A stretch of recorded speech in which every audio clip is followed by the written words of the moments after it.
भ्रष्टाचारियों और राष्ट्रद्रोहियों के साथ कैसा बर्ताव होना चाहिए, उसका उदाहरण हमारे इतिहास में घटी एक घटना से मिलता है। यह सजा भी किसी राजा या सरकार द्वारा नहीं बल्कि उसके परिजन द्वारा ही दी गई। सन 1311 में जालौर दुर्ग के गुप्त भेद अलाउद्दीन खिलजी को बताने के फलस्वरूप पारितोषिक स्वरूप मिला धन लेकर विका दहिया खुशी खुशी अपने घर लौट रहा था।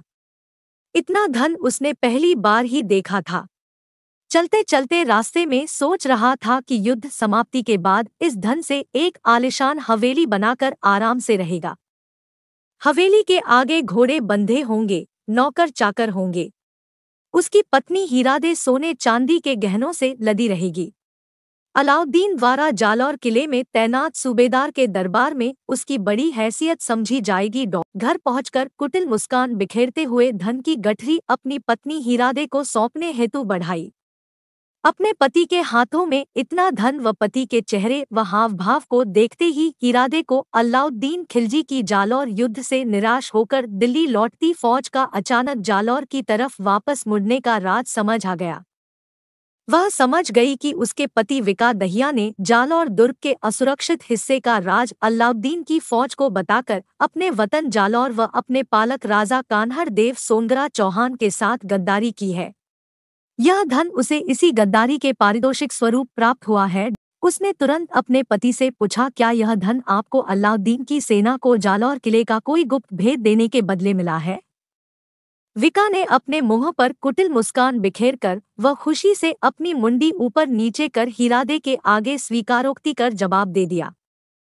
उसे तत्काल समझ आ गया कि उसका पति भ्रष्टाचारी है। उसके पति ने अपनी मातृभूमि के लिए गद्दारी की है और अपने उस राजा के साथ विश्वासघात किया है। हीरादे आग बबूला हो उठी और क्रोध से भरकर अपने पति को धिक्कारते हुए दहाड़ उठी, अरे गद्दार, आज विपदा के समय दुश्मन को किले की गुप्त जानकारी देकर अपने देश के साथ गद्दारी करते हुए तुझे शर्म नहीं आई? क्या तुम्हें ऐसा करने के लिए ही तुम्हारी माँ ने जन्म दिया था? अपनी माँ का दूध लजाते हुए तुझे जरा सी भी शर्म नहीं आई? क्या तुम एक क्षत्रिय होने के बावजूद क्षत्रिय वारा निभाए जाने वाले राष्ट्रधर्म को भूल गए? विका दहिया ने हीरादे को समझाने का प्रयास किया। हीरादे जैसी देशभक्त क्षत्रिय नारी उसके बहकावे में कैसे आ सकती थी? पति पत्नी के बीच इसी बात पर बहस बढ़ गई। विका दहिया की हीरादे को समझाने की हर कोशिश ने उसके क्रोध को और ज्यादा भड़काने का ही कार्य किया।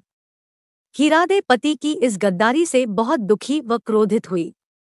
उसे अपने आप को ऐसे गद्दार पति की पत्नी मानते हुए शर्म महसूस होने लगी। उसने मन में सोचा कि युद्ध के बाद उसे एक गद्दार व देशद्रोही की बीबी होने के ताने सुनने पड़ेंगे। इन्हीं विचारों के साथ किले की सुरक्षा की गोपनीयता दुश्मन को पता चलने के बाद युद्ध के होने वाले संभावित परिणाम और जालौर दुर्ग में युद्ध से पहले होने वाले जौहर के दृश्य उसके मन मस्तिष्क में चलचित्र की भांति चलने लगे।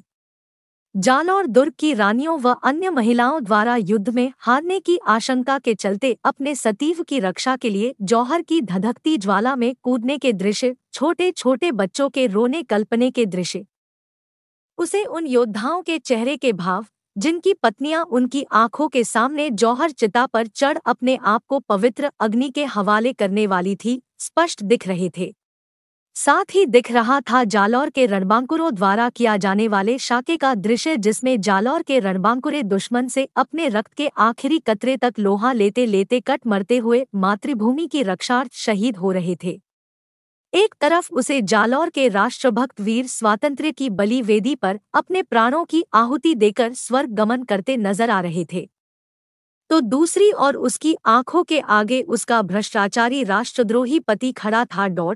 ऐसे दृश्यों के मन आते ही हीरादे विचलित व व्यथित हो गई। उन विभत्स दृश्यों के पीछे सिर्फ उसे अपने पति की गद्दारी नजर आ रही थी। उसकी नजर में सिर्फ और सिर्फ उसका पति ही इस सब का जिम्मेदार था। हीरादे की नजर में पति द्वारा किया गया यह एक ऐसा जघन्य अपराध था जिसका दंड उसी वक्त देना आवश्यक था। उसने मन ही मन अपने गद्दार पति को इस गद्दारी का दंड देने का निश्चय किया। उसके सामने एक तरफ उसका सुहाग था, तो दूसरी तरफ देश के साथ, अपनी मातृभूमि के साथ गद्दारी करने वाला गद्दार पति। उसे एक तरफ देश के गद्दार को मारकर उसे सजा देने का कर्तव्य था, तो दूसरी ओर उसका अपना उजड़ता सुहाग। आखिर उस देशभक्त वीरांगना ने तय किया कि अपनी मातृभूमि की सुरक्षा के लिए यदि उसका सुहाग खतरा बना है, तो ऐसे अपराध व दरिंदगी के लिए उसकी भी हत्या कर देनी चाहिए। गद्दारों के लिए यही एकमात्र सजा है। मन में उठते ऐसे अनेक विचारों ने हीरादे के रोष को और भड़का दिया। उसका शरीर क्रोध के मारे कांप रहा था। उसके हाथ देशद्रोही को सजा देने के लिए तड़प उठे। हीरादे ने आव देखा न ताव, पास ही रखी तलवार उठाकर एक झटके में अपने गद्दार और देशद्रोही पति का सिर काट डाला। हीरादे के एक ही वार से विका दहिया का सिर कटकर लुढ़क गया। वह एक हाथ में नंगी तलवार व दूसरे हाथ में अपने गद्दार पति का कटा मस्तक लेकर अपने राजा कान्हड़ देव के समक्ष उपस्थित हुई और अपने पति द्वारा गद्दारी किए जाने व उसे उचित सजा दिए जाने की जानकारी दी। कान्हड़ देव ने इस राष्ट्रभक्त वीरांगना को नमन किया और हीरादे जैसी वीरांगनाओं पर गर्व करते हुए अलाउद्दीन की सेना से आज निर्णायक युद्ध के लिए चल पड़े। हीरादे अनायास ही अपने पति के बारे में बुदबुदा उठी। हीरादेवी भनई चंडाल सु मुख देखाड़ियों का, अर्थात विधाता आज कैसा दिन दिखाया है कि इस चंडाल का मुंह देखना पड़ा। इस तरह एक देशभक्त वीरांगना अपने पति को भी देशद्रोह व भ्रष्टाचार का दंड देने से नहीं चुकी। देशभक्ति के ऐसे उदाहरण विरले ही मिलते हैं जब एक पत्नी ने देशद्रोह के लिए अपने पति को मौत के घाट उतारकर अपना सुहाग उजाड़ा हो। देश के ही क्या, दुनिया के इतिहास में राष्ट्रभक्ति का ऐसा अतुलनीय अनूठा उदाहरण कहीं नहीं मिल सकता।